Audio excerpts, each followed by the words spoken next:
بسم اللہ الرحمن الرحیم۔ اللہ تعالیٰ کو منظور تھا کہ حضرت ابراہیم علیہ السلام کو اپنی خلت خاص عطا فرمایا جائے، اس لیے ان کو سخت امتحانات سے گزارا گیا۔ ان کی پوری قوم حتیٰ کہ اپنا خاندان سب کے سب بت پرستی میں مبتلا تھے۔ سب کے عقائد و رسوم سے مختلف ایک دین حنیف ان کو عطا کیا گیا۔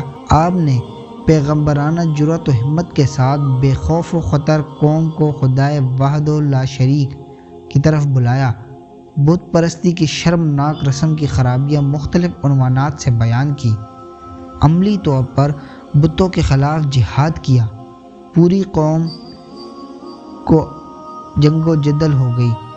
بادشاہ وقت نمرود اور اس کی قوم نے آپ کو آگ میں ڈال کر زندہ جلانے کا فیصلہ کیا۔ اللہ کے خلیل نے اپنے مولا کی رضامندی کے لیے ان سب بلاؤں پر راضی ہو کر اپنے آپ کو آگ میں ڈال دینے کے لیے پیش کر دیا۔ اللہ تعالیٰ نے اپنے خلیل کو امتحان میں کامیاب پایا تو آگ کو حکم دیا، ہم نے حکم دیا کہ اے آگ تو ابراہیم پر ٹھنڈی اور ذریعہ سلامتی بن جا۔ اس امتحان سے فارغ ہو کر دوسرا امتحان یہ لیا گیا کہ اپنی اصلی وطن کو چھوڑ کر شام کی طرف ہجرت کر جائے۔ حضرت ابراہیم علیہ السلام نے رضائے خداوندی کی طلب میں قوم و وطن کو بھی خیرباد کہہ دیا اور ماں اہل و عیال ہجرت کر کے شام میں چلے آئے۔ اب قوم و وطن کو چھوڑ کر ملک شام میں قیام کیا ہی تھا کہ یہ حکم ملا کہ بی بی ہاجرہ اور ان کے شیر خوار بچے حضرت اسماعیل کو ساتھ لے کر یہاں سے بھی کوچ کریں۔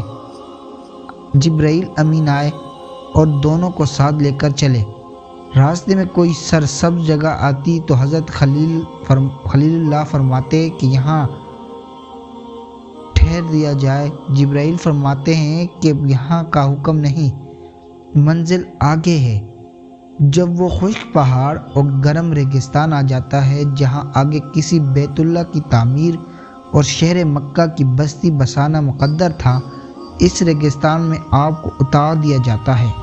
اللہ تعالیٰ کے خلیل اپنے پروردگار کی محبت میں مسرور و مگن اس چنبل میدان اور بے آب و گیاہ جنگل میں بی بی کو لے کر ٹھہر جاتے ہیں، لیکن یہ امتحان اس پر ختم نہیں ہو جاتا، بلکہ اب حضرت ابراہیم علیہ السلام کو حکم ملتا ہے کہ بی بی اور بچے کو یہیں چھوڑ دے اور خود ملک شام کو واپس جائیں۔ اللہ کا خلیل حکم پاتے ہی اس کی تعمیل میں کھڑے ہو جاتے ہیں اور شام کی طرف روانہ ہو جاتا ہے۔ تعمیل حکم میں اتنی تاخیر بھی گوارا نہیں کی کہ بیوی کو یہ اطلاع ہی دے کہ مجھے کیونکہ خدا کا یہ حکم ملا ہے اس لیے میں جا رہا ہوں۔ حضرت ہاجرہ علیہ السلام جب آپ کو جاتے ہوئے دیکھتی ہیں تو پکارتی ہیں، مگر آپ جواب نہیں دیتے۔ پھر پکارتی ہیں اور کہتی ہیں کہ اس میدان میں ہمیں چھوڑ کر کہاں جا رہے ہو؟ اس کا بھی جواب نہیں دیتے، مگر وہ بی بی خلیل اللہ کی بیوی تھی، سمجھ گئی کہ ماجرا کیا ہے اور کہنے لگی کہ کیا آپ کو اللہ تعالیٰ کا کوئی حکم ملا ہے؟ آپ نے فرمایا کہ ہاں۔ حضرت ہاجرہ علیہ السلام کو بھی جب حکم خداوندی کا علم ہو گیا تو نہایت احترام کے ساتھ فرمایا کہ جائیے کہ جس رب کا آپ کو حکم ہوا ہے۔ اب حضرت ہاجرہ علیہ السلام اپنے شیرخواہ بچے کے ساتھ اس جنگل میں وقت گزارنے لگی۔ پیاس کی شدت پانی کی تلاش مجبور کرتی ہے۔ بچے کو کھلے میدان میں چھوڑ کر صفا و مروہ کی پہاڑیوں پر بار بار چڑھتی اترتی ہیں کہ کہیں پانی کے آثار نظر آئیں یا کوئی انسان نظر آ جائے جس سے کچھ معلومات حاصل کریں۔ 7 مرتبہ کی دوڑ دھوپ کے بعد مایوس ہو کر بچے کے پاس لوٹ آتی ہیں۔ صفا و مروہ کے درمیان 7 مرتبہ دوڑنا اس کی یادگار کے طور پر قیامت تک آنے والی نسلوں کے لیے احکام حج میں ضروری قرار دیا گیا ہے۔ حضرت ہاجرہ علیہ السلام اپنی دوڑ دھوپ ختم کرنے اور مایوس ہونے کے بعد جب بچے کے پاس آتی ہیں تو رحمت خداوندی نازل ہوتی ہے۔ جبرائیل علیہ السلام آتے ہیں اور اس خشک ریگستان کی زمین سے پانی کا ایک چشمہ نکال دیتے ہیں جس کا نام آج زمزم ہے۔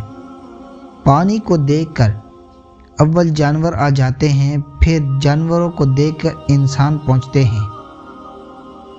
نومولود بچہ جس کو آج اسماعیل علیہ السلام کہا جاتا ہے نشوونما پاتے ہیں اور کام کاج کے قابل ہو جاتے ہیں۔ حضرت ابراہیم علیہ السلام ارشادات ربانی کی طرف تشریف لاتے ہیں اور بیوی بچوں کو دیکھ جاتے ہیں۔ اس وقت پھر اللہ تعالیٰ اپنے خلیل کا تیسرا امتحان لیتے ہیں۔ یہ بچہ اس بے کسی اور بے سر و سامانی میں پروان چڑھا اور بظاہر اسباب باپ کی تربیت اور شفقت سے بھی محروم رہا۔ اب والد ماجد کو بظاہر یہ حکم ملتا ہے کہ اس بچے کو اپنے ہاتھ سے ذبح کر دو۔ اس کے بعد کا واقعہ ہر مسلمان جانتا ہے کہ حضرت خلیل علیہ السلام صاحبزادے کو ذبح کرنے کے لیے مینا کے جنگل میں لے گئے اور اپنی طرف سے حکم حق تعالیٰ کی تعمیر کر دی، مگر وہاں مقصود بچے کو ذبح کرنا نہیں بلکہ شفیق باپ کا امتحان کرنا تھا۔ واقع خواب کے الفاظ میں غور کیا جائے کہ اس میں یہ نہیں دیکھا تھا کہ ذبح کر دیا بلکہ ذبح کا عمل کرتے دیکھا جو حضرت ابراہیم علیہ السلام نے کر دکھایا، اور اس عمل کو بذریعہ وحی منام دکھلانے میں شاید یہی مصلحت ہو کہ بذریعہ کلام حکم ذبح دینا منظور نہ تھا۔